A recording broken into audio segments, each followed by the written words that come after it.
Hey everyone. So it's a rainy Saturday in Virginia.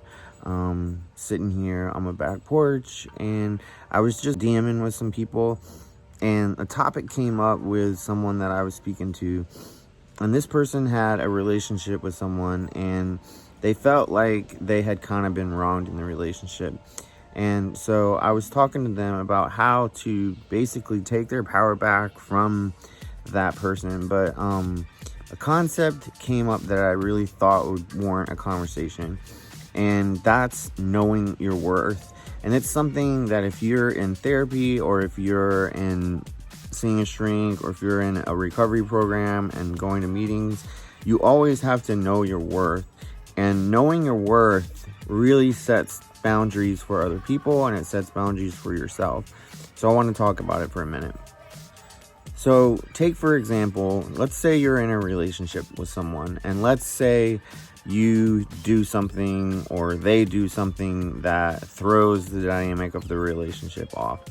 And you sit back and you decide whether or not you want to continue in that relationship. What knowing your worth really involves is kind of looking in the mirror and saying, all right, this is what happened and I wasn't okay with it. So what you have to do is you have to look in the mirror and you have to figure out what is okay and what is not okay with you. And those are called your boundaries. And you have to define your distinct boundaries. You have to define them. And then when you have defined your boundaries, you have to let your people, friends, partners, parents, whatever, you have to let them know honestly and openly what your boundaries are. You have to know. They have to be able to define them and know them. And when they know your boundaries, when you've told them openly and honestly what your boundaries are, then it's up to them to respect your boundaries. And if they choose to respect them, then you have a great, prosperous relationship. And that's wonderful. That's what we want out of all our relationships. We want people that know what we're all about and that love us and stick within the boundaries of our relationship. Don't do things to intentionally hurt us. And, that's what we want. That's utopia. But that, unfortunately, isn't real life. People are always going to hurt you. They're always going to disappoint you. I mean, that's why people own dogs. I have 3 dogs. That's why people do that. It's just because people are constantly going to disappoint you and hurt you. And a big part of that is when people step over your boundaries, and how you react to that is key. So let's say you've defined a boundary.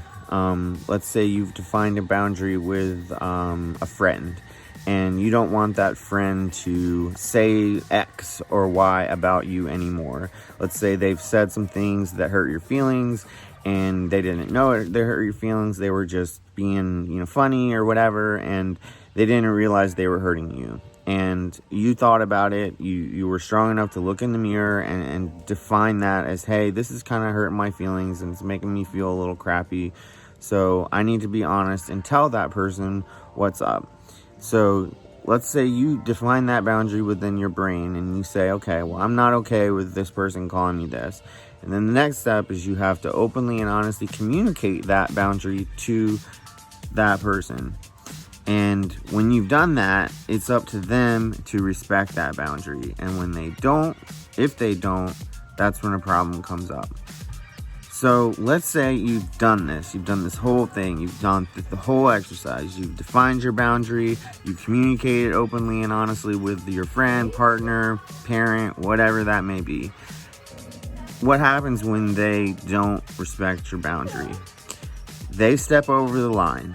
They do that same thing that you told them you didn't want them to do. They did it anyway. And what that means is they were intentionally willing to step over a boundary that you told them you were not okay with. So they intentionally hurt you. They did something they knew would hurt your feelings. They did it on purpose. They knew it would hurt, and they did it anyway.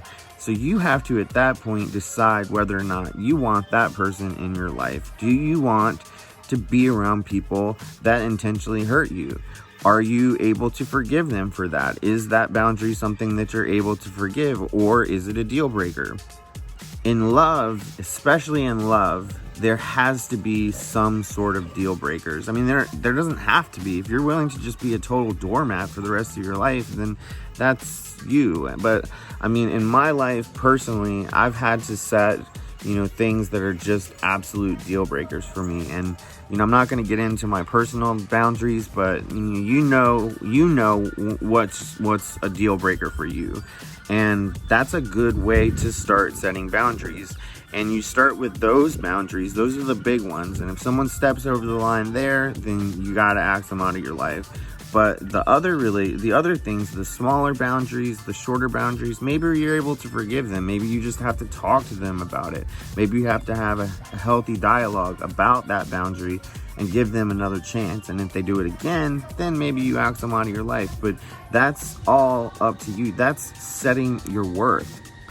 And setting your worth is crucial, because that's how you get your self-esteem. Your worth is basically your self-esteem. If you don't feel like you're worth boundaries, if you don't feel like you're worth someone staying in your boundaries, then you can be mistreated by friends, family, coworkers, whatever it may be.